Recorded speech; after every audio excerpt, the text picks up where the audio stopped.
বনি আদমকে শয়তান তিনটি জায়গায় ধোঁকা দেয়। কয়টি জায়গায় বলেন তো দেখি? সকলে বলেননি, মন খারাপ মনে হয় অনেকে। কয়টি জায়গায় শয়তান বনি আদমকে ধোঁকা দেয়? আরো জোরে বলুন, আওয়াজ জোরে বলুন। তিনটি জায়গায় শয়তান বনি আদমকে ধোঁকা দেয়। এই তিনটি জায়গার মধ্যে আল্লাহর নবী জনাবে মুহাম্মদ রাসূলুল্লাহ সাল্লাল্লাহু আলাইহি ওয়াসাল্লাম বলেছেন, যে জায়গায় কোরআন ও হাদিসের কথা বলা হয় সেই জায়গায় যদি লোক সকল বসে আর সেখানে যদি ফাঁকা জায়গা রাখে, ওই জায়গায় শয়তান দখল করে বনি আদমের ভিতরে ওয়াসওয়াসা প্রদান করে। বলুন না উযুবিল্লাহ। জায়গাগুলো পূরণ করার প্রয়োজন আছে কি আছে না? জোরে বলেন, আছে কি আছে না? কুড়িগ্রামে মাহফিল করলাম এক জায়গায়, বললাম যে এই জায়গাগুলো একটু পূরণ করে নেন। দেখি এক লোক ছামিয়ানার প্যান্ডেলের বাসের সাথে ভাবে হেলান দিয়ে রয়েছে। ওই ব্যক্তি বলছে, হুজুর হেলান দিয়ে নাকি সব দ্বিগুণ। একটু সকলে আমরা জিকির করি এবং মহব্বতের সহিত এগিয়ে আসি। লা ইলাহা ইল্লাল্লাহ, লা ইলাহা ইল্লাল্লাহ। এগিয়ে আসুন।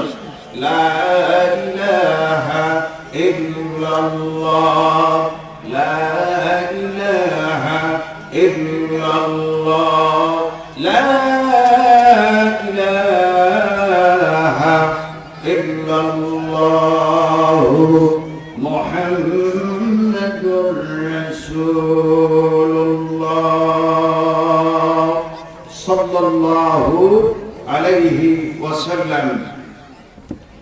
আল্লাহ রাব্বুল আলামিনের দরবারে আমরা সর্বপ্রথম শুকর জ্ঞাপন করছি যে মহান মনিব অসংখ্য লোক থেকে বাছাই ছাঁটাই করে এই মাহফিলে আমাদেরকে আসার জন্য, বসার জন্য যিনি তৌফিক ইনায়েত করেছেন, সেই মহান মনিবের নিকট আমরা সকলেই শুকর জ্ঞাপন করছি। জবান খুলে বলুন আলহামদুলিল্লাহ।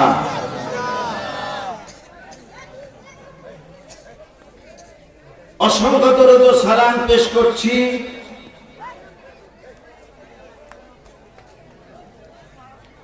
বিশ্ব মানবতার মুক্তির দূত,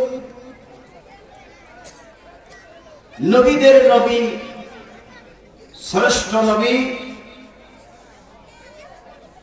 নির্যাতিত, নিপীড়িত, নিষ্পেষিত,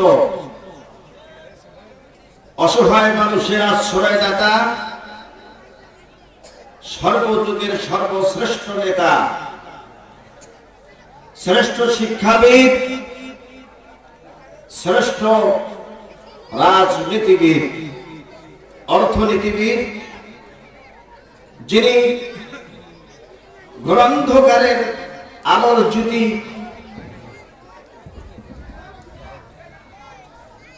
মসজিদে নববী থেকে শুরু করে বাইতুল মামুরে করেছেন ইমামতি। কথা বলেন ঠিক কিনা? সমাজের সমাজপতি, রাষ্ট্রপতি, সেই সাথে জিহাদের সেনাপতি, আমির আব্দুল্লাহ সরওয়ারে দো আলম রাহমাতুল লিল আলামিন জনাবে মুহাম্মদুর রাসূলুল্লাহ, সকলে বলুন সাল্লাল্লাহু আলাইহি ওয়াসাল্লাম। সম্মানিত উপস্থিতি, এই কোরআনুল কারীমে আসতে পেরে, এই কোরআনুল কারীমের মাহফিলে আসতে পেরে আপনারা খুশি না বেজার? জবান খুলে উত্তর দিন। আপনারা খুশি না বেজার? আবারও বলেন, বুঝি সুঝি বলবেন, আপনারা খুশি না বেজার? আলহামদুলিল্লাহ। আমি কিন্তু পরীক্ষা করব আপনাদেরকে। মেয়ের বিবাহ দিয়েছে, বিবাহ দেওয়ার পরে মেয়েকে জামাইয়ের হাতে উঠাই দিয়ে বরপক্ষের গাড়িতে, বরের গাড়িতে মেয়েকে উঠাই দিবে। এই মুহূর্তে মেয়ের বাবা মা আত্মীয় স্বজন সকলে কান্না শুরু করে দেয়। কথা বলেন ঠিক কিনা? কথা বলেন ঠিক কিনা? মেয়েকে যখন বিবাহের মজলিস থেকে বরের সাথে হাত মিল করে বরের গাড়িতে উঠাই দিবে, এই মুহূর্তে মেয়ের বাবা অনেক সময় কাঁদে। বাবা কাঁদতেও পারে, নাও কাঁদতে পারে, কিন্তু মা কিন্তু এমন কাঁদা শুরু করে দেয়, মা হুঁশ হারিয়ে পর্যন্ত ফেলে। কথা বলেন ঠিক কিনা? তো সেই মেয়েকে উঠাই দিতে মেয়ের মা অত্যন্ত কাঁদতেছিল, যে কান্নার কুল কিনারা নেই। এখন তার কান্না দেখে জামাতা বলতেছে, বর বলতেছে শাশুড়িকে, যে মা কাঁদার কোনো প্রয়োজন নাই, তোমার মেয়ে যেটা আমার মেয়েও সেটা। আসলে কি ও পাগলা কথা ঠিক বলছে? কথা বলেন, কথা কি ঠিক বলছে?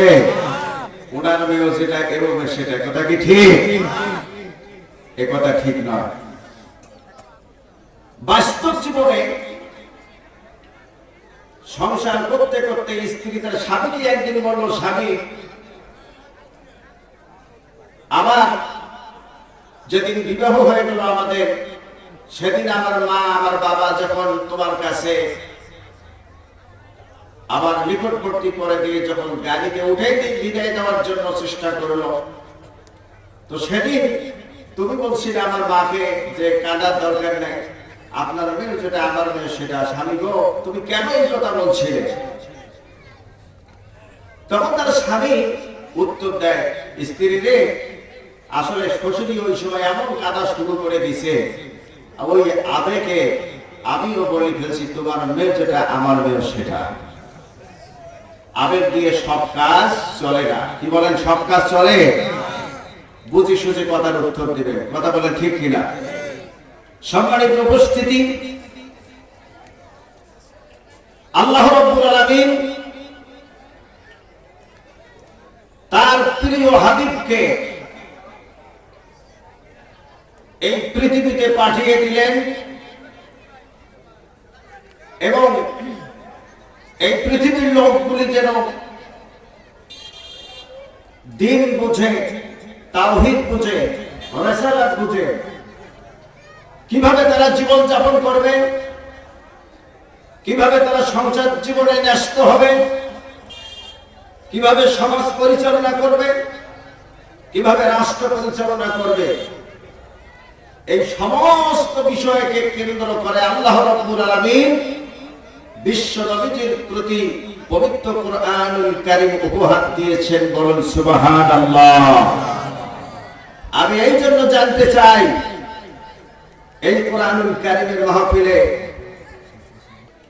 আল্লাহ রাব্বুল আলামিন সেই বিশ্ব নবীজির প্রতি এই কুরআনুল কারীম নাজিল করে দিলেন।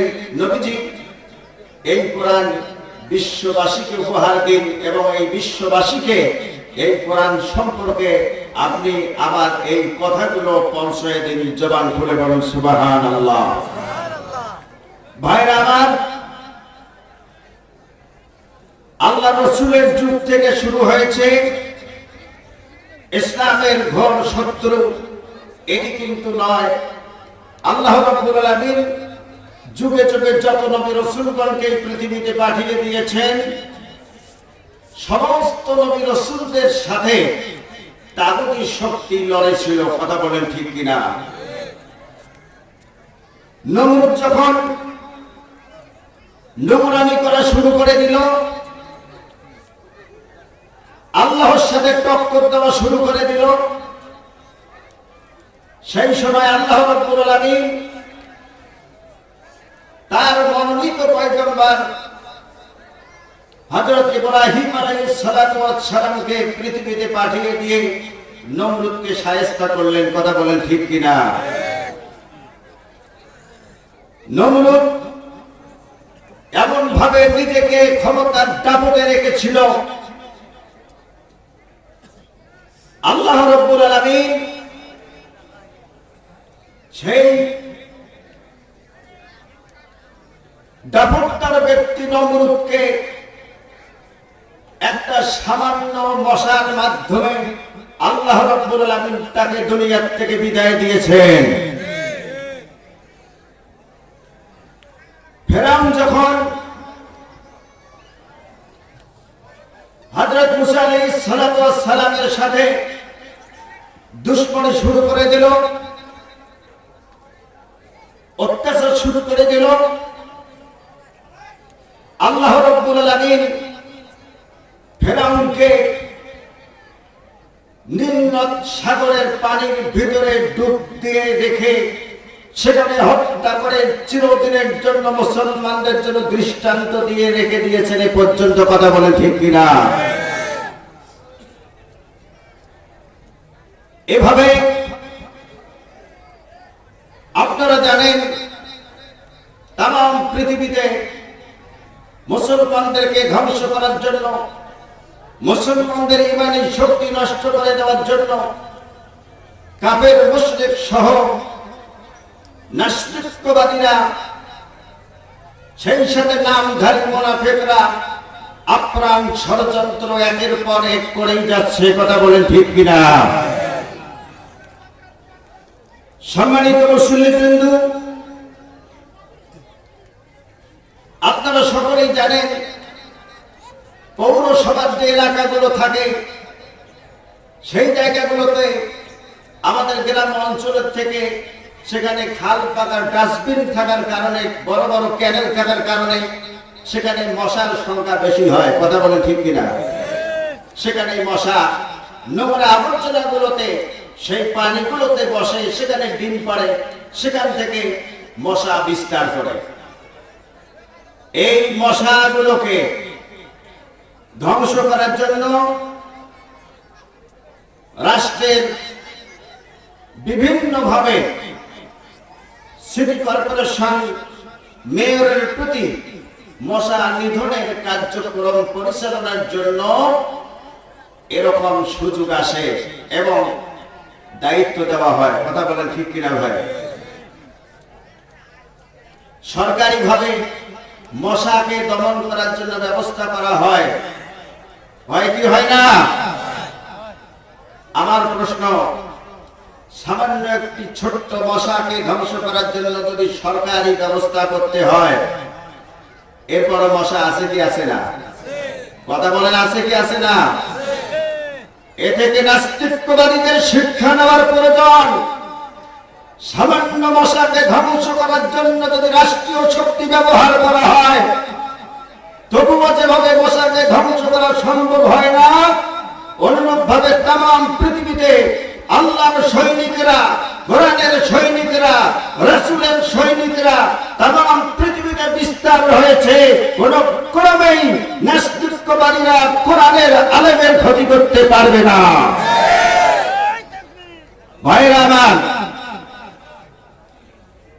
এমন একটি চরম মুহূর্ত, মুসলমানদের ঈমান টিকে রাখা অনেক কঠিন।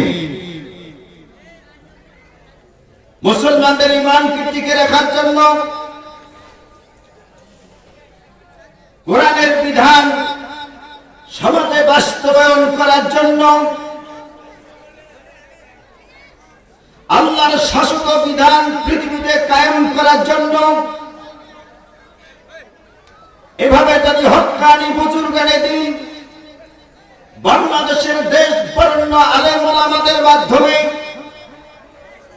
এই তাওহীদের জন্য কখনো যদি ডাক পড়ে, ঘর বাড়ি স্বামী স্ত্রী সমস্ত কিছু ছেড়ে কারা কারা এই ডাকে সাড়া দেবেন দুহাত করে আল্লাহকে দেখান। লিল্লাহি তাকবীর, লিল্লাহি তাকবীর। সকলে হাত নামান। আল্লাহ রাব্বুল আলামিন এই ঈমানী চেতনাকে কবুল এবং মঞ্জুর করে নিন। সকলে বলুন আমিন। আমি এক্ষুনি আলোচনায় যাব। সম্মানিত উপস্থিতি, মাহফিল করতে যে আমি যতক্ষণ থাকব আমি আপনাদেরকে মনে প্রাণে ভালোবাসি, আমি আপনাদেরকে ছেড়ে যাব না। আপনারা কি আমাকে ছেড়ে যাবেন? কথা বলুন, ছেড়ে যাবেন? আমি কিন্তু আপনাদেরকে ছেড়ে যাব না ইনশাআল্লাহ। আপনারা কি কোনো বিপদ থেকে সরে যাবেন? এখান থেকে সরে যাওয়া যাবে না। অল্প কিছুদিন অতিবাহিত হয়ে গেল চলমান সরকারের রাজনৈতিক অঙ্গনের ওয়ার্ড সভাপতি তার আপন ভাগ্নির বিবাহ দিবে। তা আমাকে সেখানে ডাকলো বিবাহ করানোর জন্য। তা আমি সেখানে গেলাম। যাওয়ার পরে বললাম যে ভাই, কাজী সাহেবকে এসেছে। সভাপতি বলল, ওয়ার্ড সভাপতি বলল যে কাজী সাহেব তো আসছিল, কাজী সাহেব বিবাহ রেজিস্ট্রি করাইনি। তখন আমি বললাম দেখি মেয়ের জন্ম নিবন্ধনের কার্ডটা দিন। যেহেতু গভর্নমেন্টের রুলস আছে যে মেয়েদের 18 বছরের বয়স যদি কম হয় মেয়ে বিবাহ করা যাবে না, যেহেতু গভর্নমেন্টের একটা আইন। তা আমি বললাম যে মেয়ের দেখি জন্ম নিবন্ধনের কার্ড দেন আমাকে। তো আমি কার্ড হাতে পাওয়ার পরে লক্ষ্য করে দেখলাম যে মেয়ের আরো 2 বছর টাইম আছে। 2 বছরের প্রয়োজন তার বিবাহ করাইতে গেলে। তা আমি বললাম যে ভাই, যেহেতু রাষ্ট্রের আইন ভিন্ন, গভর্নমেন্ট একটা আইন করছে, আইনের প্রতি শ্রদ্ধা করছি, আমি এই বিবাহ করাইতে পারবো না। ওয়ার্ড সভাপতি তিনি বলল, হুজুর অসুবিধা নাই, কোথায় কি হয় আমি দেখব। সাহস বাড়বে না কমবে? কথা বলেন, বাড়বে না কমবে? সাহস একটু বৃদ্ধি হলো আমার। তো যাক আলহামদুলিল্লাহ। এমন অবস্থা ছেড়েও আসতে পারি না। আবার মন থেকে বলছি যে বিবাহ করাইতে চাই না, এরকম মনটাও চাচ্ছিল না। এইভাবে এক কথায় দুই কথায় কে বা কাহারা এরকম জেলা প্রশাসক, কে বা কাহারা উপজেলা নির্বাহীকে ফোন দিয়েছে। কিছুক্ষণের মধ্যে উপজেলা নির্বাহী আসলো। আসার পরেই হরেনের শব্দ যখনই শুনলো, শোনার সাথে সাথে যে নেতা আমাকে বললো হুজুর কে কি করে আমি আসি, ওই নেতা হরেন শোনার সাথে সাথে বেড়া ফাটে হিড়িম করি দৌড়। ম্যাজিস্ট্রেট এসে আমাকে বললো যে হুজুর বিবাহ করাইছেন আপনি? বললাম যে স্যার না, আমি তো বিবাহ করাইনি স্যার, বড় শর্ট মেয়ে। ধন্যবাদ আইনের প্রতি শ্রদ্ধা করার জন্য। পরে ম্যাজিস্ট্রেট চলে গেল। যাওয়ার পরে ওই নেতা এই 5-7-10 মিনিটের ভিতরে আবার চলে আসলো। আশা করে বললাম যে ভাই, এটা কি আপনি কাজ করলেন? তো বলল কেন? আমি বললাম যে আপনার সাহসে আমি এখানে রইলাম, আপনি আমাকে দাওয়াত করে নিয়ে আসলেন, ম্যাজিস্ট্রেটের গাড়ি থেকে আপনি হিরিম করে দৌড় মারলেন। তো কয় হুজুর আপনারা তো ওয়াজ করেন জান বাঁচা ফরজ। তো বললাম যে তাহলে আমাদের ওয়াজ আপনি খুব জায়গা মতো ব্যবহার করলেন। সম্মানিত উপস্থিতি, এখানে আমরা সকলেই কোরআনের সৈনিক। কথা বলেন ঠিক কিনা? মাহফিল যতক্ষণ চলবে এই মাহফিল থেকে আমরা একজন বাহির হব না ইনশাআল্লাহ। কথা বলেন ঠিক কিনা? রাজি আছি তো? কারা কারা থাকবো দুহাত উঠে আল্লাহকে দেখাই লিল্লাহি তাকবীর, লিল্লাহি তাকবীর। আলহামদুলিল্লাহ, সকলে হাত নামান। আল্লাহ রাব্বুল আলামিন আপনাদের এই হাতগুলোকে কবুল এবং মঞ্জুর জন্য করে নেন। সকলে বলুন আমিন। তাহলে এই কোরআনের মাহফিলে আসতে পেরে আপনারা সকলেই খুশি। কথা বলেন ঠিক কিনা? আবেগ দিয়ে না, বাস্তবিক সকলে খুশি। জোরে বলে সকলে খুশি। কিন্তু এক শ্রেণীর লোকেরা কিন্তু খুশি নয়, যারা সর্বদা একজন কোরআনের ষড়যন্ত্র করে ওরা চায় না যে কোরআনের মাহফিল হোক, কথা বলেন ঠিক কিনা? আল্লাহ রাব্বুল আলামিন কোরআনুল কারীমে বলছেন, ইউরিদুনা লিইউতফিউ আইয়ুতফিউ নূরাল্লাহি বিআফওয়াহিহিম ওয়া ইয়াবাল্লাহু ইল্লা আন ইউতিম্মা নূরাহু ওয়ালাউ কারিহাল কাফিরুন।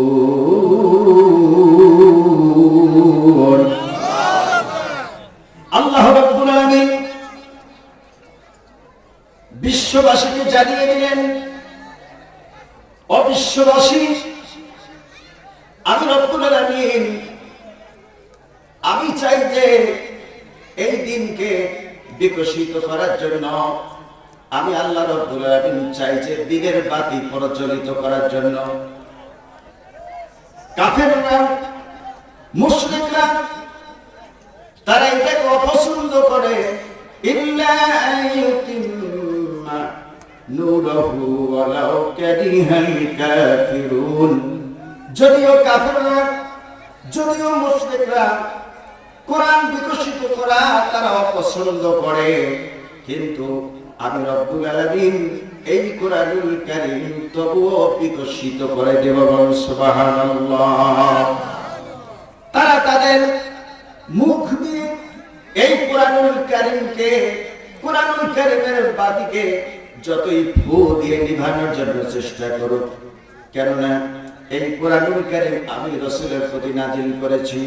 আল্লাহ রাব্বুল আলামিন বলেছেন, নাহনু নাযালনাল যিকরা ওয়া ইন্না লাহু লাহাফিজুন।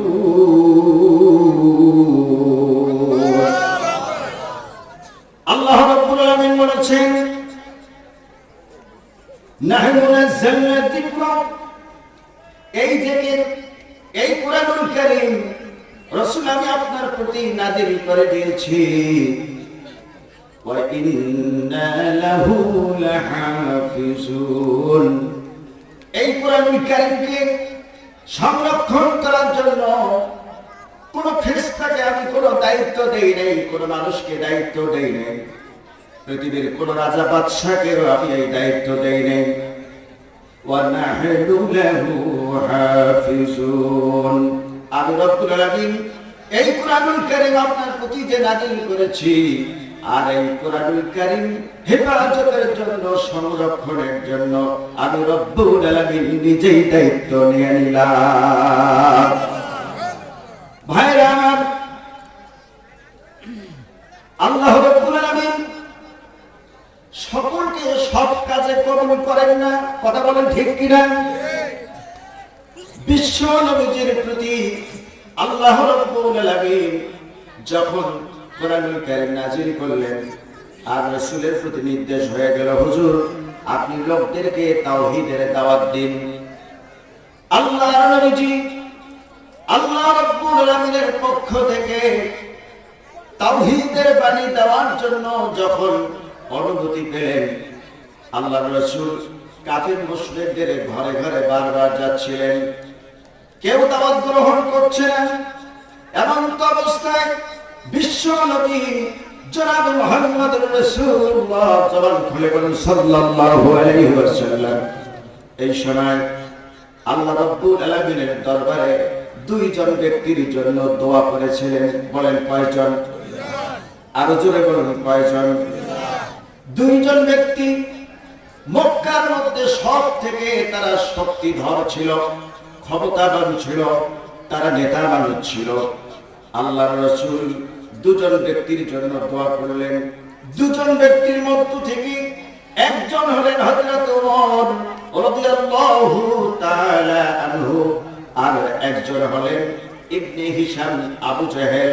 কেননা ওই সময় তারা দুজন সেই মক্কার নেতা ছিল, আর আল্লাহর রাসূলের কথা হলো এই নেতা দুজন যদি আমার এই দাওয়াত কবুল করে দিনের মধ্যে আসে, এই নেতাদের কারণে দিন বিকশিত হয়ে যাবে। বলুন সুবহানাল্লাহ, জোরে সোরে বলুন সুবহানাল্লাহ। আল্লাহর রাসূল জনাবে মুহাম্মদ রাসূলুল্লাহ জবান খুলে বলুন সাল্লাল্লাহু আলাইহি ওয়াসাল্লাম।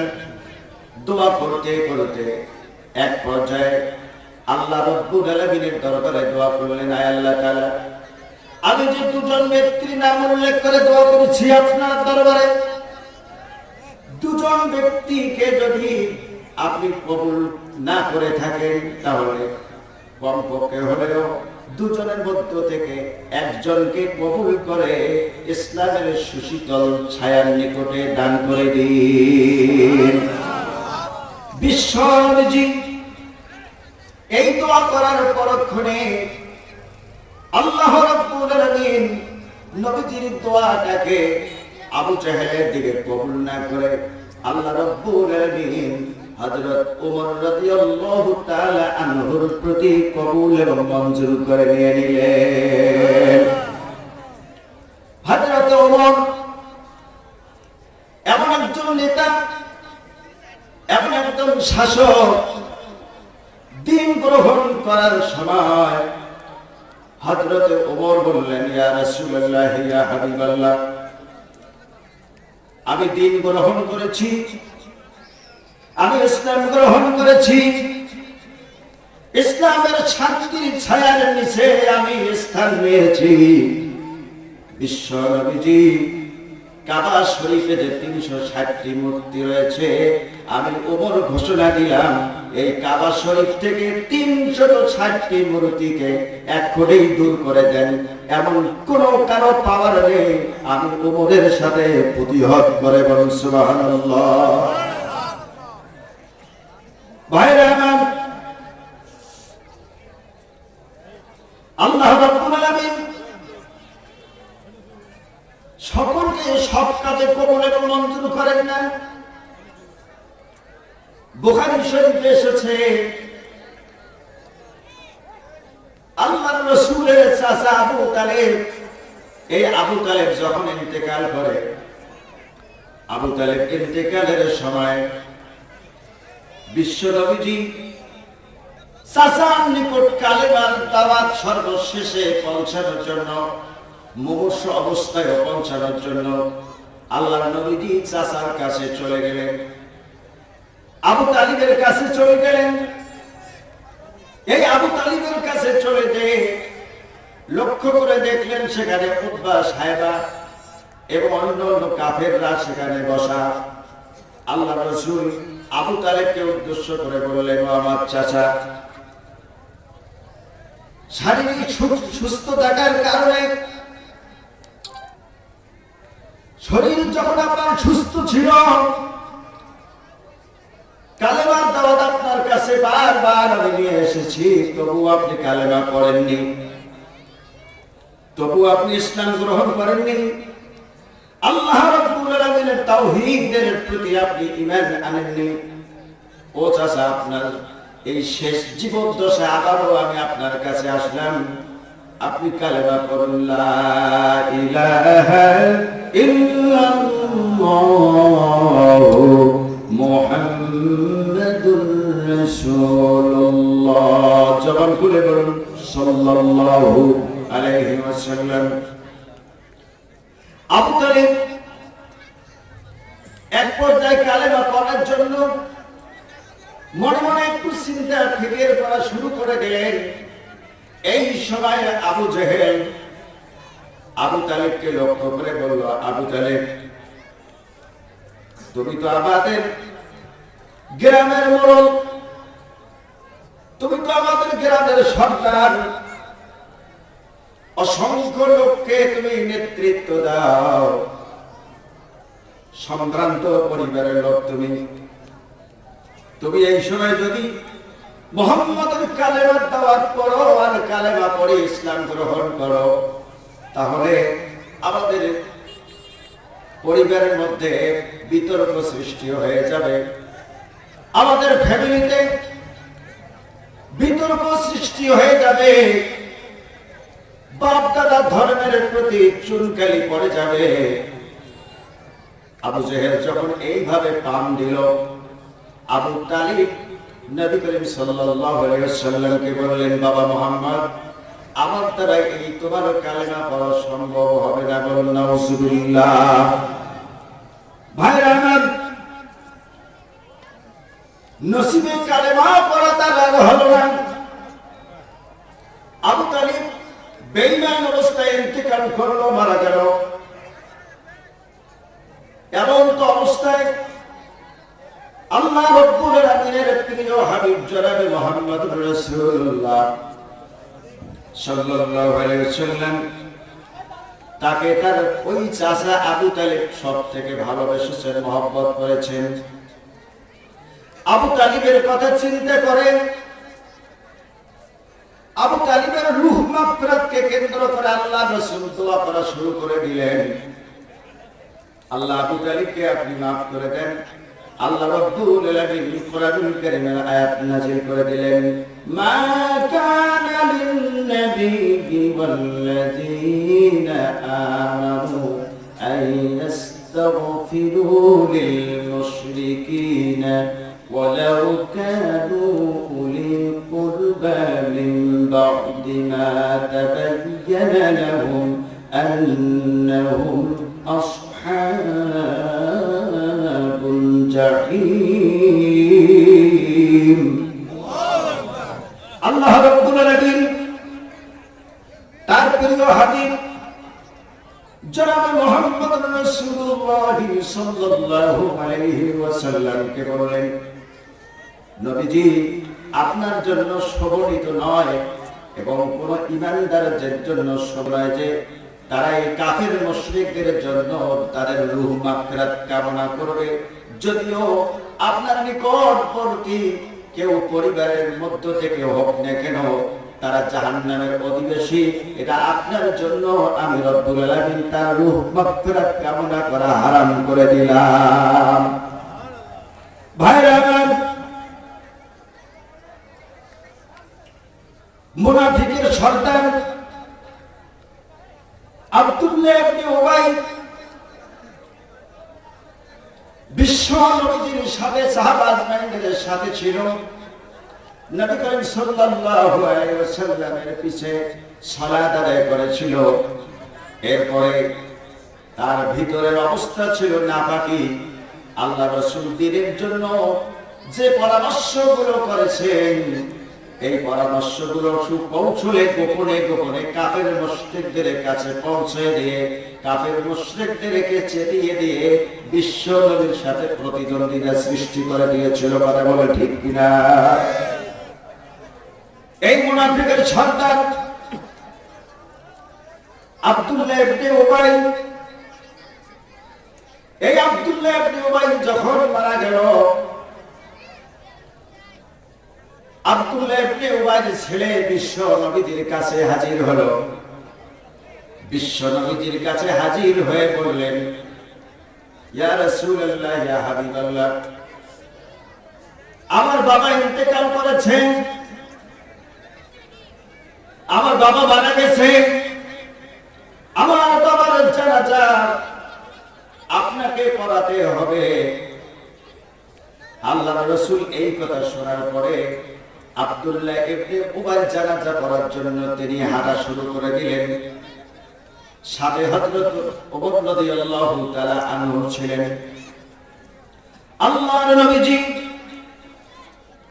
সেই মুনাফিকের সর্দার আব্দুল্লাহ ইবনে উবাই জানাজা পড়ার জন্য যাচ্ছিলেন, আর হযরত ওমর আল্লাহর রাসূলের জুব্বাকে ধরে বললেন, ইয়া রাসূলুল্লাহ, যে লোকটি দ্বীনের সাথে দুশমনি করলো, কোরআনের সাথে দুশমনি করলো, আল্লাহ রাসূলের সাথে দুশমনি করলো, সাহাবা আজমাইনদের সাথে দুশমনি করলো, ইসলামের চরম বিদ্বেষী, ইসলামের চরম বেয়াদব, আর এই লোকটার জানাজা আপনি কেমনে পড়াতে যাবেন? বিশ্ব নবীজি হযরত ওমরকে বললেন, ওমর, যেহেতু আমার উম্মত এই জন্য আমি যাচ্ছি, এমন তো অবস্থায় আল্লাহ রাব্বুল আলামিন কোরআনুল কারীমের আয়াত নাযিল করে দিয়েছেন, ওয়ালা তুসাল্লি আলা আহাদিন মিনহুম মাতা ولا تقم على قبري জবান খুলে বলুন আল্লাহু আকবার আরো জোরে জোরে বলুন আল্লাহু আকবার আল্লাহ রাব্বুল আলামিন বিশ্ব নবীজিকে বললেন ও নবীজি উমর যা বলেছে উমর ঠিকই বলেছে আপনার জন্য আমি হারাম করে দিলাম ওয়ালা তুসাল্লি আলা আহাদিন মিনহুম মাতা আবাদাও ওয়ালা তাকুম আলা কবরি আমি তার জানাজা পড়ানো আপনার জন্য হারাম করে দিলাম সেই সাথে তার কবর জিয়ারত পর্যন্ত হারাম করে দিলাম এই রীতিনীতি যদি বাস্তবে থাকে ইসলামের শত্রুরা কোরআনের ঘোর শত্রু যারা রয়েছে কোথায় কোথায় আল্লাহ রাসূলকে অপমান করে দেয় মারা যাওয়ার পর যদি এই মসজিদের ইমামগুলি সেখানে না যেত এই মুনাফিকদের অবস্থাগুলো একই হতো কথা বলে ঠিক কিনা কিছু সংখ্যক আলেম আছে দরকারি কিছুগুলো আছে সরকারি কথা বলে ঠিক কিনা কোরআন হাদিস কোন দিকে যায় যাও এরা ওই দিকেই থাকবে আল্লাহ রাসূল বলছেন খায়রুল খিয়ারে খিরুল উলামা শাররুশ শিয়ারে শিররুল উলামা সর্বযুগে উলামা গণই হচ্ছে শ্রেষ্ঠ সর্বযুগে উলামা গণই হচ্ছে নিকৃষ্ট কথা বলেন ঠিক কিনা ভাইরা আমার আবু জেহেল রাসূলুল্লাহর সাথে দুশমনি করেছে আবু জেহেলের পরিণত হয়েছে আবু জেহেল তো যে জায়গাটা ছিল যে জায়গায় বসবাস করেছিল তার যে জায়গায় বাড়ি ছিল রাসূলের সাথে বেয়াদবি করার কারণে সৌদি সরকার আবু জেহেলের নিজের বাড়িটা 2000 টয়লেটে পরিণত করে দিয়েছেন কথা বলে ঠিক কিনা এটাকে মুনাফিকদের শিক্ষা নেওয়া দরকার দিন বিদ্বেষীদের শিক্ষা নেওয়া দরকার এদের 92% মুসলমানের দেশ কথা বলেন ঠিক কিনা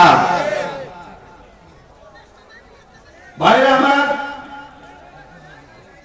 পৌরসভার এলাকায় আপনারা দেখেন বড় বড় ক্যানেল ময়লা আবর্জনা এই ক্যানেলগুলো যে এরকম বিভিন্ন দোলা বা পুষ্করিতে পুকুরে পড়ে পৌরসভা এলাকায় বড় বড় ড্রেন পাওয়া যায় বলে তো ঠিক কিনা বিরাট ড্রেন পার হবে এপাশ থেকে ওপাশ পা পিছনে ড্রেনে পড়ে গিয়েছে মাঝ মাসি দিন বিড়াল দীর্ঘক্ষণ পর্যন্ত সেই ড্রেনে ছিল ড্রেনে থাকার পরে বিড়াল মনে হয় মারা যায় এই অবস্থায় যা হোক কে বা কাহারা মনে দয়া হয়েছে বিড়ালটা পড়ে গিয়েছে মারা যাচ্ছে এই মুহূর্তে বিড়ালটাকে উঠে এক জায়গায় রাখছে একটু শুকনো জায়গায় এই শুকনো জায়গায় যখন বিড়ালকে রাখছে যে জায়গায় বিড়ালকে রাখা হয়েছে ওই জায়গায় আবার একটা ছিল ইঁদুরের গর্ত কি ছিল ইঁদুরের গর্ত কিছুক্ষণ পর ইঁদুর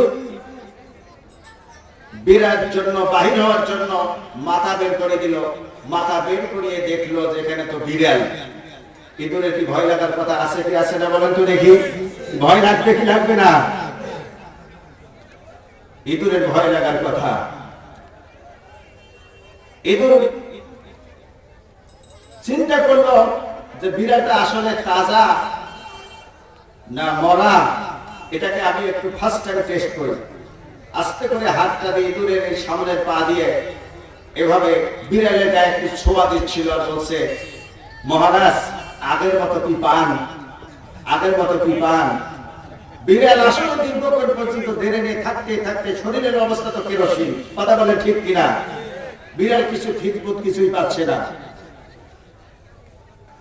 এইরকম ইঁদুর আরেকবার টেস্ট করলো যে দেখি মহারাজের কি অবস্থা আরেকবার এভাবে পা বের করে দিয়ে বিড়ালের শরীরের ছোঁয়া দিয়ে বলছে যে মহারাজ আগের মতো কি পান তা বিড়াল এদিকে সূর্য উঠছে অল্প অল্প করে আলো বিড়ালের গায়ে লাগতেছে তাপমাত্রা লাগতেছে টেম্পারেচার লাগতেছে সূর্যে তো বিড়াল মোটামুটি একটু শক্তি হয়েছে তৃতীয়বারে ইঁদুর বলল এবার বের হবো যা হয় হবে এরপরে হাত বের করে দিয়ে বিড়ালের শরীরে লেগে দিয়ে বলছে মহারাজ আগের মতো কি পান বিরাট শক্তিশালী এসে ভট করে ধরে ফেলছে, ইঁদুর কয় মহারাজ পান পান পান পান।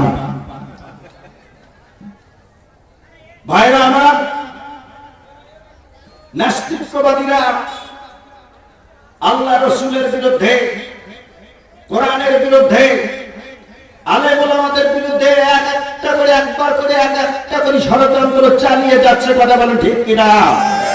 বাংলার তৌহিদি জনতা, এই ৯২% মুসলমান যখন এক বাক্যে জাগবে, বাংলাদেশের সমস্ত আনাচে কানাচে অলি গলি সমস্ত দখল করে নেবে, এই নাস্তিকবাদীদের পালার কোনো জায়গা থাকবে না। ভাইরা আমার, এদেশের প্রকৃতপক্ষে আমরা যারা মুসলমান আছি, আমরা এই দেশকে মন দিয়ে ভালোবাসি, কথা বলেন ঠিক কিনা? এদেশ উন্নয়ন হোক আমরা চাই কি চাই না? এদেশ সন্ত্রাস মুক্ত হলে আমরা চাই কি চাই না? মাদক দ্রব্য এগুলি ধূলিসাৎ হয়ে যাক, নেশাগ্রস্ত দূর হয়ে যাক, যুব সমাজ মুক্তি পাও, আমরা এটা চাই কি চাই না? কথা বলেন।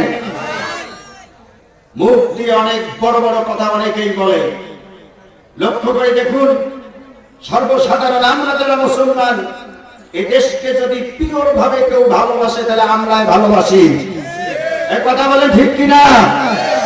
কারণ আমরা যে খাদ্য খাই, এই খাবারটাও দেশের খাবার। যে নাস্তা করি, এই নাস্তাটা কোনো ফ্রান্স থেকে আসে না, ইংল্যান্ড থেকে আসে না, জার্মান থেকে আসে না, এই দেশের তৈরিকৃত নাস্তায় আমরা নাস্তা করি, কথা বলেন ঠিক কিনা? ভাইরা আমার, এই দেশের পোশাক পরিচ্ছদ আমরা যা পরি, এই দেশের পোশাক পরিচ্ছদে আমরা পরি, এই দেশের তৈরিকৃত কাপড় চোপড়ে আমরা পরিধান করি। একটু জবান খুলে বলেন ঠিক কিনা? আমরা যখন অসুস্থ হই, আমরা এই দেশের এই শিক্ষা চিকিৎসা সেবা আমরা এই দেশের গ্রহণ করে থাকি। আজকে দেশকে যারা ভালোবাসার কথা বলতেছে, আমি প্রমাণ করে দিতে চাই, সব কথাগুলো তাদের কারেক্ট নয়। যে নেতাগুলি দেশকে ভালোবাসার কথা বলে জনসম্মুখে বক্তব্য দিচ্ছে, আমি চ্যালেঞ্জ করে বলতে চাই, সব নেতারা এ দেশকে মন দিয়ে ভালোবাসে না। কেননা যদি কখনো তারা অসুস্থ হয়, এদেশের ডাক্তারদের প্রতি তাদের কোনো বিশ্বাস নাই, এদেশের চিকিৎসার প্রতি তাদের কোনো বিশ্বাস নাই।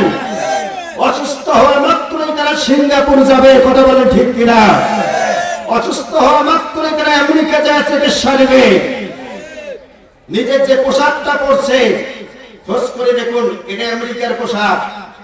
নিজের স্ত্রীকে যে শাড়িটা পরাইছে, এই শাড়িটা ইন্ডিয়ান তৈরি, কথা বলে ঠিক কিনা? ভাইরা আমার, আমরা এদেশে ৯২% মুসলমান, আমরা এদেশে কখনো ভাসি আসিনি, কথা বলে আসছি, আমরা এদেশে কেউ ভাসি আসিনি। সুতরাং মুসলমানদের বিরুদ্ধে কোনো ষড়যন্ত্র হবে, বাংলার ৯২% মুসলমান কাপড়ের কাফন মাথায় নিয়ে কোরআন হাদিসের শত্রুদের বিরুদ্ধে লড়বে। কারা কারা লড়বে? তো হাত আল্লাহকে দেখায়।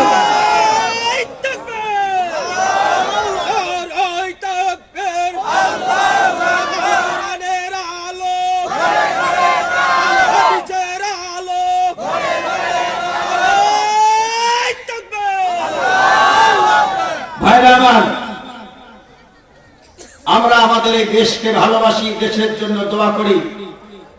এটি বিজয় দিবসের মাস, দেশকে স্বাধীন করার জন্য, বিজয় করার জন্য যাদের ভূমিকা ছিল, আমরা সকলকে ধন্যবাদ জানাই, কথা বলেন ঠিক কিনা? সম্মানিত উপস্থিতি, আল্লাহ রাব্বুল আলামিন পবিত্র কোরআনুল কারীমে ১১৪টি সূরা নাযিল করে দিয়েছেন। ১১৪টি সূরার মধ্যে সবথেকে বড় যে সূরাটি, এই সূরাটি হচ্ছে সূরাতুল বাকারা, বলেন ঠিক কিনা? সব নিচে যে সূরাটা সন্নিবেশিত হয়েছে, কোরআনুল কারীমের শেষে যে সূরাটি রয়েছে, এই সূরাটির নাম হলো সূরাতুন নাস, কথা বলেন। সূরাতুল নাস। বাকারা শব্দের অর্থ হচ্ছে গাভী গরু। বাকারা শব্দের অর্থ কি? গাভী গরু। আর নাস শব্দের অর্থ হচ্ছে মানুষ। নাস শব্দের অর্থ কি? মানুষ। আল্লাহ রাব্বুল আলামিন বিশ্ব নবীর প্রতি এই কোরআনুল কারীম নাযিল করেছেন। নাযিল করার উদ্দেশ্য হলো যে লোকগুলির গরুর মতো স্বভাব আছে, আচরণ আছে, তারা যদি কোরআনুল কারীম গ্রহণ করতে পারে, গরু থেকে তারা মানুষে পরিণত হয়ে যাবে। সমাজে কোনো দুর্নীতি থাকবে না, সমাজে কোনো অপহরণ থাকবে না, সমাজে কোনো খুন থাকবে না, সমাজে কোনো গুম থাকবে না। বর্তমান প্রেক্ষাপটে লক্ষ্য করে দেখা যায় এরকম কিন্ডারগার্টেনে 3 থেকে 4 বৎসরী মেয়ে বাচ্চা থেকে শুরু করে 80 বৎসরী বৃদ্ধা পর্যন্ত যুবকের কাছে নিরাপদ নয়। কথা বলে ঠিক কিনা ভাইরা আমার? আল্লাহ রাব্বুল আলামিন কোরআনুল কারীমের সব থেকে যে ছোট্ট সূরাটি নাযিল করেছেন, এই সূরাটির নাম হচ্ছে সূরাতুল কাউসার। জোরে বলেন কি? সূরাতুল, আর একটু জোরে হবে, সূরাতুল কাউসার। আল্লাহ রাব্বুল আলামিন এই সূরাতুল কাউসার নবীর প্রতি যে সময় নাযিল করলেন, এই নাযিল করার উদ্দেশ্য হলো আল্লাহ রাব্বুল আলামিন তার প্রিয় হাবিবকে 3টি সন্তান দান করেছেন, ছেলে সন্তান। কেউ বা বলছেন 4 জন, কয়জন? 3 জন, মতান্তরে 4 জন। এই 3টি অথবা 4টি সন্তানকে ইব্রাহিম কাসেম তৈয়ব তাহের কিংবা ইব্রাহিম কাসেম তৈয়ব পরস্পর আল্লাহ নবীর এই 3টি সন্তান যখন দুনিয়া থেকে বিদায় হয়ে গেল, আল্লাহ রাব্বুল আলামিন দুনিয়া থেকে রাসূলুল্লাহ সাল্লাল্লাহু আলাইহি সাল্লামের পুত্র সন্তানকে যখন বিদায় দিলেন, এমন তো অবস্থায় সাহাবা আজমাইনদের পরিস্থিতি ঘোলাট ছিল। দিনের জন্য সাহাবা আজমাইনদেরকে অনেক কষ্ট করতে ছিল। কাফের মুশরিকদের নির্যাতন যন্ত্রণা সাহাবা আজমাইনদের মধ্যে পতিত হয়ে গেল। এদিকে রাসূলুল্লাহ সাল্লাল্লাহু আলাইহি ওয়াসাল্লাম নিজের 3টি সন্তানকে পরপর হারালেন। সন্তান হারানোর পরে আল্লাহর রাসূল কাবা শরীফে গিলাপে হেলান দিয়ে রইলেন। গিলাপে হেলান দিয়ে রয়ে চোখের পানি হুজুরের ঝরঝর করে পড়তেছিল। আর এমন তো অবস্থায় আল্লাহর রাসূল কাঁদতে কাঁদতে যেন তার চোখে তন্দ্রাচ্ছন্ন এসে গেছে, ঘুম ঘুম ভাব এসে গেছে। আল্লাহর রাসূল হেরেম শরীফে হেলান দিয়ে রয়েছেন। এমন তো অবস্থায় আল্লাহর রাসূলের চোখ দিয়ে পানি পড়ছে আর তন্দ্রাচ্ছন্ন অবস্থায় হঠাৎ করে আল্লাহর রাসূল এভাবে শরীর লাড়া দিয়ে ঝাড়া দিয়ে মুস্কি মুস্কি হাসি দিলেন। জবান খুলে বলেন সুবহানাল্লাহ। হযরত আনাস রাদিয়াল্লাহু তাআলা আনহু বলেন, আল্লাহর রাসূল ওই সময় এমন ভাবে হাসি দিলেন, এমন মুস্কি হাসি দিলেন, আমি স্পষ্ট ভাবে আল্লাহর রাসূলের হাসি দেখতে পেলাম। জীবনে আল্লাহর রাসূল আর কখনো এত খুশি হন না। ভাইরা আমার, সাহাবা আজমাইনদের মধ্য থেকে আল্লাহর রাসূলকে জিজ্ঞাসা করা হবে, ইয়া রাসূলুল্লাহ, ইয়া হাবিবাল্লাহ, আপনি কেন কাঁদতেছিলেন? এর ভিতর দিয়ে হঠাৎ করে কেন আপনি মুস্কি হাসি দিলেন? আল্লাহর রাসূল তখন বললেন, ও আমার সাহাবারা, জেনে রাখো, আল্লাহ রাব্বুল আলামিন আমাকে যা দেখান তোমরা তা দেখো না। কথা বলেন ঠিক কিনা? আমাকে যা খাওয়ান তোমরা তা জানো না, তোমাদেরকে তা খাওয়ান না। ও আমার সাহাবা আজমাইন, তোমরা জেনে রাখো, আমি সন্তান হারা বেদনায় যখন আর সাহাবা আজমাইনগণকে কাফের মুশরিকরা এত কষ্ট দিচ্ছিল, নির্যাতন, কাফের মুশরিকরা নির্যাতন করতেছিল, এই দুঃখ বেদনায় যখন আমি কাবা শরীফের দেওয়ালে হেলান দিয়ে আমি তন্দ্রাচ্ছন্ন হলাম, এমন তো অবস্থায় এই দুঃখ, এই কষ্টগুলোকে মুছে দেওয়ার জন্য আল্লাহ রাব্বুল আলামিন আমার নিকট এখনই একটি পূর্ণাঙ্গ সূরা নাযিল করলেন। সেই সূরাটির নাম হচ্ছে সূরাতুল কাউসার। জবান খুলে বলেন আল্লাহু আকবার। আর জোরে সরে বলেন আল্লাহু আকবার। আল্লাহ রাব্বুল আলামিন বিশ্ব নবীজিকে জানিয়ে দিলেন, ইন্না আ'তাইনাকাল কাউসার। জোরে বলেন আল্লাহু আকবার। ফাসাল্লি লিরাব্বিকা ওয়ানহার।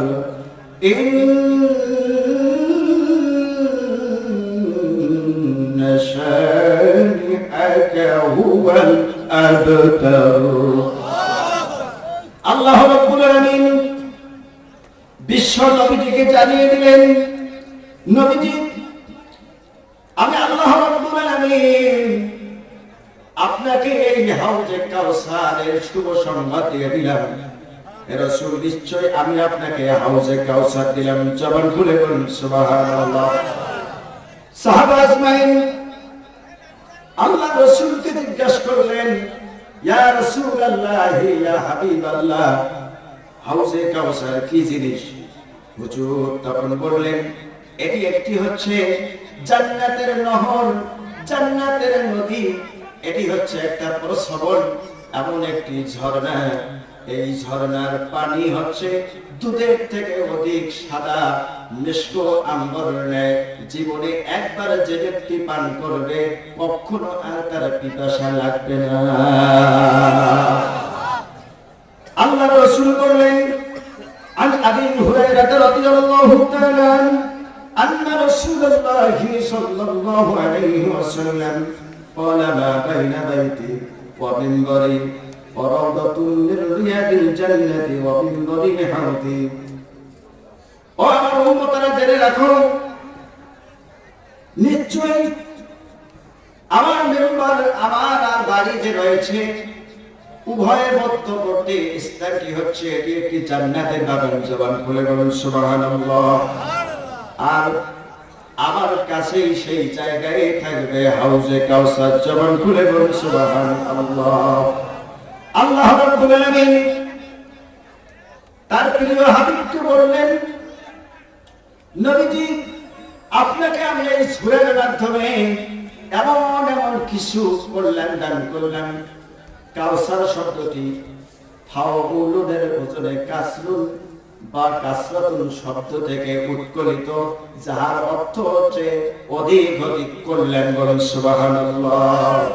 আল্লাহ রাব্বুল আলামিন তার প্রিয় হাবিবকে বললেন, ও আমার হাবিব, দুনিয়া ও আখিরাতের যাবতীয় কল্যাণগুলো আমি আপনাকে দান করেছি, আপনাকে চূড়ান্ত কিতাব দিয়েছি। বলেন সুবহানাল্লাহ। আল্লাহ রাব্বুল আলামিন বিশ্ব নবীকে যে সমস্ত মুজিজা দান করেছেন, ইমাম শাফিঈ রাহমাতুল্লাহ আলাইহি তিনি বলেন, আল্লাহ রাসূলকে আল্লাহ রাব্বুল আলামিন প্রায় 3000 মুজিজা দান করেছেন। বলেন আল্লাহু আকবার। কয় হাজার? আরো জোরে সরে বলেন কয় হাজার? 3000 মুজিজা দান করেছেন। বিশ্ব নবীজি বললেন, ও আমার সাহাবা আজমাইন, জেনে রাখো, এই 3000 মুজিজার মধ্য থেকে সব থেকে বড় মুজিজা হলো আল্লাহ রাব্বুল আলামিন আমাকে চূড়ান্ত কিতাব কোরআনুল কারীম দিয়েছে। আল্লাহ রাব্বুল আলামিন তার হাবিবকে বলছেন, আমার হাবিব, আপনাকে শুধু নবী করেছি তা নয়, আমি আপনাকে সাইয়্যিদুল মুরসালিন ইয়াসিন ইন্নাকা লামিনাল মুরসালিন। আল্লাহ রাব্বুল আলামিন বললেন, সেই বিজ্ঞানময় কোরআনুল কারীমের কসম করে আমি রব্বুল আলামিন বলছি, রাসূল, নিশ্চয় আপনি রাসূলদের রাসূল, তার মানে হচ্ছে রাসূলদের আপনি সরদার। জবান খুলে বলুন সুবহানাল্লাহ। ভাইরা আমার, وعن أنس بن مالك رضي الله تعالى عنه قال قال رسول الله صلى الله عليه وسلم آتيت باب الجنة يوم القيامة فأستفتح خازن فيقول من أنت فأقول محمد رسول الله صلى الله عليه وسلم فيقول لا أفتح لأحد أمرت قبلك আল্লাহ রাসূল বলেন কিয়ামত দিবসে আমি সর্বপ্রথম জান্নাতের দরজার কাছে যাব। জবান খুলে বলুন সুবহানাল্লাহ। সাহাবাজদের কথার উত্তর দিতেছে আল্লাহ রাসূল বললেন, ও আমার সাহাবাজগণ জেনে রাখো, কিয়ামত দিবসে আল্লাহ রাব্বুল আলামিন যখন জান্নাতে যাওয়ার অনুমতি দিয়ে দিবেন, আমি সর্বপ্রথম জান্নাতের দরজায় যাব। জান্নাতের দরজায় যে জান্নাতের দরজার এভাবে কবজা আমি লড়াবো। ভিতর থেকে আওয়াজ আসবে, ফায়াকুল মান আনতা, আপনি কে? আল্লাহ রাসূল বললেন, ফাআকুল মুহাম্মাদুর রাসূলুল্লাহ। হযরতের কথা শুনে, খাদেমের কথা শুনে আল্লাহ রাসূল বলবেন, আমি হচ্ছি বিশ্বনবী জনাবে মুহাম্মদুর রাসূলুল্লাহ। জবান খুলে বলুন সাল্লাল্লাহু আলাইহি ওয়াসাল্লাম। এই কথার উত্তরে ফেরেশতা বলবে, ও আল্লাহর নবী, আপনি আসুন, আপনার আগে জান্নাতে কেউ যেন প্রবেশ করতে না পারে, এই কারণে আল্লাহ রাব্বুল আলামিন আমাকে এই দায়িত্ব দিয়ে দিয়েছে। ভাইরা আমার, আল্লাহ রাব্বুল আলামিন তার প্রিয় হাবিবকে সাইয়্যিদুল মুরসালিন তো বানিয়েছেন, এবং মদিনার রাষ্ট্রের, মদিনার সকল রাষ্ট্রপতিও আল্লাহ রাব্বুল আলামিন তার হাবিবকে বানিয়েছেন। বলুন সুবহানাল্লাহ। ভাইরা আমার, আল্লাহ রাসূলকে জিজ্ঞাসা করা হয়েছে, ইয়া রাসূলুল্লাহ, ইয়া হাবিবাল্লাহ, কিয়ামত দিবসে আপনার উম্মতের সংখ্যা কি রকম থাকবে? সাহাবাজরা অনেক চালাক ছিলেন, তীক্ষ্ণ মেধাবী। আনাস ইবনে মালিক রাদিয়াল্লাহু তাআলা আনহু قال قال رسول الله صلى الله عليه وسلم انا اكثر الانبياء تبعا يوم القيامه وانا اول من يقرأ باب الجنه। ওয়াবা সাহাবাজগণ জেনে রাখো, কিয়ামত দিবসে সবথেকে আমার উম্মতের সংখ্যা বেশি হবে, আর আমি সর্বপ্রথম জান্নাতে যাওয়ার জন্য দরজা লক করব। বলুন আল্লাহু আকবার। ভাইরা আমার, ওয়ান বুরাইদা রাদিয়াল্লাহু তাআলা আনহু, আল্লাহ রাসূলের প্রিয় সাহাবা হযরত বুরাইদা রাদিয়াল্লাহু তাআলা আনহু থেকে একটা হাদিস এসেছে, তিরমিজি শরীফের যে হাদিসটা এসেছে, আল্লাহ রাসূল বলেন, ক্বালা ক্বালা রাসূলুল্লাহ সাল্লাল্লাহু আলাইহি ওয়াসাল্লাম আহলুল জান্নাতা ইশরুনা ওয়াদিয়াতা সফ সামানুনা মিনহা মিন হাযিহিল উম্মাহ ওয়া আরবাউনা মিন সাইরিল উমাম। আল্লাহ রাব্বুল আলামিন যাদেরকে জান্নাত দিয়ে দিবেন, সমস্ত জান্নাতীদেরকে 120টা কাতারে পরিণত করে দিবেন। বলুন সুবহানাল্লাহ। 120টা কাতার করবেন জান্নাতীদের। আল্লাহ রাসূল বললেন, আমার সাহাবাগণ জেনে রাখো, 120টা যে জান্নাতি কাতার হবে, জান্নাতি লোকদের যে কাতার হবে, এই 120টি জান্নাতি লোকদের কাতারের মধ্য থেকে এভাবে 80টা কাতার হবে আমি মুহাম্মদ সাল্লাল্লাহু আলাইহি সাল্লামের উম্মত। সাহাবাগণ জিজ্ঞাসা করলেন, ইয়া রাসূলুল্লাহ, 80টি কাতার আপনার উম্মতের মধ্য থেকে তারা যদি জান্নাতবাসী হয়ে যায়, তাহলে আর বাকি কয়টা থাকবে? 120টা মিল করতে আর কয়টা থাকবে? আর থাকবে 40টি। সাহাবাগণ যখন জিজ্ঞাসা করলেন, ইয়া রাসূলুল্লাহ, ইয়া হাবিবাল্লাহ, আর 40টি কাতার কোন নবীর উম্মত হবে?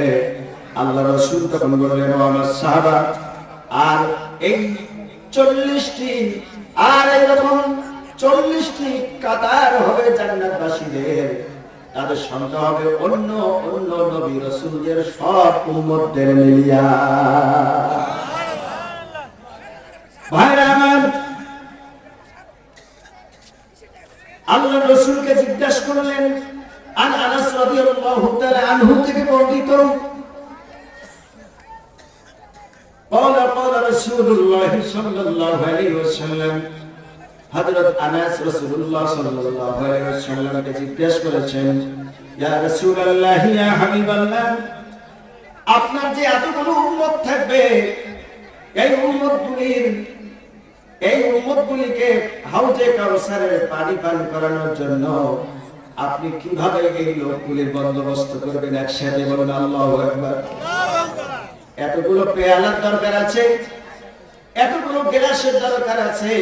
আল্লাহ রাসূল বললেন, তারা ফিহি আবাদি ওয়াল যাহাবি ওয়াল ফিদ্দাতি কাআদাবিস সামা আও কামা ক্বালা নবী সাল্লাল্লাহু আলাইহি ওয়াসাল্লাম।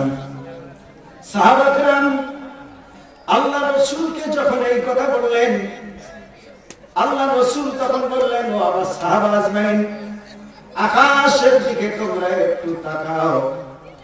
আকাশের দিকে তাকিয়ে আকাশে যে নক্ষত্রগুলো আছে, এই নক্ষত্রগুলোকে তোমরা গণনা করো। বলেন তো দেখি, আকাশে তারকাগুলো যে আমরা দেখতে পাই, এই তারকাগুলো কি আমরা গণনা কেউ করতে পারবো? কথা বলেন, আরো জোরে সোরে কথা বলেন, কেউ গণনা করতে পারবো? একজনের পক্ষে এটি সম্ভব হবে না। এমনকি এই আধুনিক টেকনোলজিতেও এমন কোন টেকনোলজি আবিষ্কার পর্যন্ত হয়নি, কিয়ামতের পূর্ব মুহূর্তে পর্যন্ত হবে এটিও না, যে আকাশের কতগুলি তারকা আছে, এই তারকাগুলোর সঠিক সংখ্যা প্রকাশ করতে পারে। কথা বলেন ঠিক কিনা? ভাইরা, আল্লাহ রাসূল বললেন, ও আমার সাহাবা আজমাইন, আকাশের এই তারকাগুলিকে যেভাবে গণনা করতে তোমরা পাও না, এটি সম্ভব হবে না। কিয়ামত দিবসে সব থেকে বড় নিয়ামত যে হবে আমার জন্য, আমার হাউজে কাউসার। আর এই হাউজে কাউসারের পানিগুলো আমার ওই 80টি কাতারের লোকদেরকে, জান্নাতি লোকদেরকে যে আমি পান করাবো, আকাশের তারকা যেভাবে গণনা করতে পাও না, আল্লাহ রাব্বুল আলামিন একই পরিমাণের আবাদি ও যাহাবি এমন একটি পাত্র দিবেন, স্বর্ণ রূপার পাত্র দান করবেন। এই পাত্রগুলো অসংখ্য হয়ে যাবে, আকাশে নক্ষত্রের মতো হয়ে যাবে, সমতুল্য হয়ে যাবে। ও আমার সাহাবা আজমাইন, আমার উম্মতদেরকে হাউজে কাউসারের পানি পান করাইতে এক বিন্দু পরিমাণ কোনো অসুবিধা হবে না। সকলে একটু জিকির করেন, লা ইলাহা ইল্লাল্লাহ, লা ইলাহা ইল্লাল্লাহ।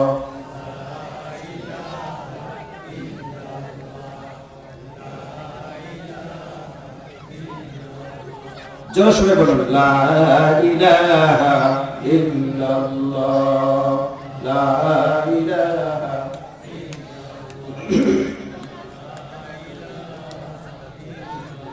লা ইলাহা ইল্লাল্লাহ, লা ইলাহা ইল্লাল্লাহ, মুহাম্মাদুর রাসূলুল্লাহ। জবান খুলে বলুন সাল্লাল্লাহু আলাইহি ওয়াসাল্লাম। ভাইরা, আল্লাহ রাসূলকে জিজ্ঞাসা করা হয়েছে, ইয়া রাসূলুল্লাহ, ইয়া হাবিবাল্লাহ, এই হাউজে কাউসারের পানি কারা পান করবে আমরা জানতে চাই। বলেন তো, শোনার প্রয়োজন আছে কি আছে না? আরো জোরে সুরে বলুন, শোনার প্রয়োজন আছে কি আছে না? আমরা সকলেই হাউজে কাউসার পান করতে চাই কি চাই না? কারা কারা চাই দু হাত উঠে আল্লাহ রাব্বুল আলামিনকে দেখায়। লিল্লাহি তাকবীর, লিল্লাহি তাকবীর। আলহামদুলিল্লাহ, সকলে হাত নামান। সাহাবা আজমাইন আল্লাহ রাসূলকে বললেন, ইয়া রাসূলুল্লাহ, ইয়া হাবিবাল্লাহ, এই সৌভাগ্যবান লোকগুলি কারা হবে যে এই হাউজে কাউসারের পানি তারা পান করতে পারবে? আল্লাহ রাসূল বললেন, ও আমার সাহাবা, জেনে রাখো, যে লোকগুলি হাউজে কাউসারে পানি পান করবে তাদের মধ্য থেকে হচ্ছে এক নম্বরে হচ্ছে তাকওয়াবান ব্যক্তিবর্গ। তাকওয়া, আল্লাহ রাব্বুল আলামিনের ভয় সঞ্চার করা দিলে, আল্লাহ রাব্বুল আলামিনকে ভয় করার মতো ভয় করা, এর নাম হচ্ছে তাকওয়া। এর নাম হচ্ছে কি? তাকওয়া। দ্বিতীয় খলিফা হযরত ওমর রাদিয়াল্লাহু তাআলা আনহু, তিনি খেলাফতের দায়িত্ব করেছেন, খলিফার দায়িত্ব যে পালন করেছেন, রাষ্ট্র পরিচালনা করেছেন, তিনি ছিলেন অর্ধজাহানের খলিফা। কথা বলেন ঠিক কিনা? তাম পৃথিবীটাকে দুই ভাগ করলে যে এক ভাগ হবে, সেই অর্ধজাহানের খলিফা ছিলেন হযরত ওমর রাদিয়াল্লাহু তাআলা আনহু। গভীর রাত্রে হযরত ওমর রাদিয়াল্লাহু তাআলা আনহু সাথী সঙ্গীদেরকে নিয়ে এলাকা ঘুরতে গেলেন। কোন ঘরের লোক কি খেয়েছে, কোন ঘরের লোক কি খায়নি, এগুলি হচ্ছে নেতা। কথা বলেন ঠিক কিনা? কোন লোকের ঘরে কোন ঘরের লোক না খেয়ে আছে, কোন ঘরের লোকের এই ঠান্ডাতে তাদের রাত যাপন করা কষ্টসাধ্য হয়ে যাচ্ছে, এরকম গরম কাপড়ের অভাব রয়েছে, প্রকৃত যারা শাসক হবে তাদের দায়িত্ব হবে এই রকম। কথা বলেন ঠিক কিনা? হযরত ওমর এই সাহাবা আজমাইনদেরকে নিয়ে, রাষ্ট্রীয় সাথী সৈন্যদেরকে নিয়ে নিজের এলাকা পরিদর্শনের জন্য গেলেন। পরিদর্শনের জন্য যে এক বাসায় শুনতে পাচ্ছেন গভীর রজনীতে এক ব্যক্তি গাভীর দুধ দহন করত রাত্রিবেলা, আর দিনের বেলায় বিক্রি করত।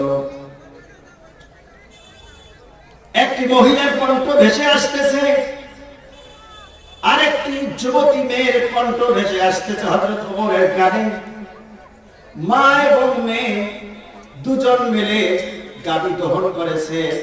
গাভী দহন করার পরে মা মেয়েকে বলতেছে, ও মেয়ে, আমাদের খাওয়াইয়া অনেকগুলো, আমরা পরিবারের লোক অনেকগুলো, যতটুকু দুধ হয়েছে এতটুকু দুধ তুমি, এতটুকু পরিমাণের পানি তুমি এই দুধে মিশ্রণ করে দিয়ে দাও, আগামী কালকে যেন বিক্রি করে আমরা সুন্দরভাবে সংসার পরিচালনা করতে পারি।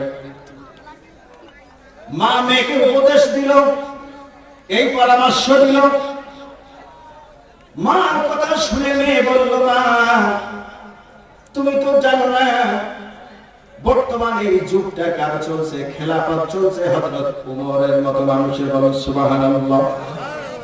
কোনক্রমে যদি আমি দুধে এই পানি দেই আর এই কথা যদি হযরত ওমরের কাছে পৌঁছে যায়, পরের দিন আমার বিচার হবে, তোমার বিচার হয়ে যাবে। এমন তো অবস্থায় ওই মেয়ের মা বলছে, ও মেয়ে, জেনে রাখো, এই গভীর রাত্রে দুধে যদি আমরা পানি দেই, এমন কার ক্ষমতা আছে এই দৃশ্য যে দেখবে? দেখবে কি দেখবে না কেউ? কথা বলেন, কথা বলেন, দেখবে না দেখবে কেউ? মেয়ে তখন মায়ের কথা শুনে বলছে, মা, জেনে রাখো, তামাম আসমান জমিন যে মালিকের কুদরতে চলছে, চন্দ্রের কাজ চন্দ্র করছে, সূর্যের কাজ সূর্য করছে, দিনের পর রাত হচ্ছে, রাতের পর দিন হচ্ছে, এত সুন্দরভাবে তামাম পৃথিবী আল্লাহ রাব্বুল আলামিন পরিচালনা করছেন। ও মা, জেনে রাখো, হযরত ওমরের চোখে ফাঁকি দেওয়া সম্ভব হলেও রব্বুল আলামিনের কুদরতি চোখে কখনো ফাঁকি দেওয়া সম্ভব হবে না। ভাইরা আমার, হযরত ওমর মেয়ের এই প্রতিভার কথা শোনার পরে সেই বাসায় পৌঁছলেন এবং মেয়েকে দেখলেন। দেখার পরে বললেন, ও মেয়ে, আগামীকালকে তুমি আমার দরবারে আসো। মেয়েটি হযরত ওমরের দরবারে যখন গেলেন, কিতাবে আছে, ইসলামের ইতিহাসে আছে, পঞ্চম খলিফা ওমর ইবনে আব্দুল আজিজ হযরত ওমর নিজ পুত্রের সাথে ওই তাকওয়াবান মেয়েটির বিবাহ দিয়ে দিলেন, বলেন সুবহানাল্লাহ। আর তাদের ঘর থেকে ওমর বিন আব্দুল আজিজ ইসলামের যাদেরকে পঞ্চম খলিফা যাকে বলা হয়, তিনি হচ্ছেন সেই মেয়ের গর্ভ থেকে এসেছে, বলেন সুবহানাল্লাহ। মেয়ে যদি তাকওয়াবান হয়, সন্তান তাকওয়াবান হবে কি হবে না? এর নাম হচ্ছে তাকওয়া। তাকওয়া যদি ঠিক থাকে, সমাজে কোনো দুর্নীতি হবে না, কম্বল চুরি হবে না, গম চুরি হবে না, এতিমদের মাল ঠকানো যাবে না, মিসকিনদের মাল লুটপাট হবে না। কথা বলেন ঠিক কিনা? এর নাম তাকওয়া। সকলের চোখে ফাঁকি দেওয়া যায়, কিন্তু আল্লাহ রাব্বুল আলামিনকে ফাঁকি দেওয়া, কথা বলেন, যাবে? যাবে না। ভাইরা আমার, এক বৃদ্ধ ব্যক্তি 5 বছর আগে তার স্ত্রী মারা গেছে। 5 বছর পরে ভোটের সিজন আসে গেছে। কিসের সিজন? কথা বলেন। ভোটের সিজন আসে গেছে। যেদিন ভোট দেওয়া হয়, সেই ভোটের রাত্রি থেকে শুরু করে সকাল পর্যন্ত, ভোট না দেওয়া পর্যন্ত দেখবেন ভোট সেন্টারে বুথ তৈরি হয়। সেখানে যারা এই দায়িত্বে থাকে, তারা প্রত্যেকটা বাসায় বাসায় স্লিপ নাম্বার দিয়ে যায়, ভোটার নাম্বারে তালিকা দিয়ে যায়। কথা বলে যায় কি যায় না? কথা বলে যায় কি যায় না? এভাবে তালিকা দিয়ে যায়। বুড়ার হাতে 2টা তালিকা দিছে, তার নিজেরও আবার তার স্ত্রীরও। কয়টা তালিকা? 2টা টোকেন দিয়ে গেছে। বুড়া মানুষ তো অতটা ভালো জানেন না। এই 2টা টোকেন যখন বুড়ার কাছে পড়ছে, বুড়া সেন্টারে গেছে, সেন্টারে যায় ভোট দিছে। ভোট দেওয়ার পরে চিন্তা করে, নিজের স্ত্রীরও তো এখানে টোকেনটা দিছে, এটার একটু কমপক্ষে খোঁজটা নিয়ে যায়। তো সেখানে বুথের সেখানে যে এই টোকেনটার একটু খোঁজ নিয়েছে, যে ভাই দেখো তো এটার কি অবস্থা। হ্যাঁ, এটা ভোট দিয়ে গেছি। ভোট থেকে আওয়াজ হচ্ছে, হ্যাঁ এটা ভোট দিয়ে গেছে। বুড়া চোখের পানি ছেড়ে দিয়ে কাঁদতেছে, সকিনা সুদীর্ঘ তোর সাথে এত বছর ঘর করলাম, 3টি ছেলে হলো, 2টি মেয়ে হলো, 5 বছর আগে তুই মারা গেছিস। বাড়ির পাশে ভোট সেন্টার, কখন বার এসে ভোট দিয়ে গেছিস, একটুও খোঁজ খবর আমার করিস না। কথা বলে ঠিক কিনা?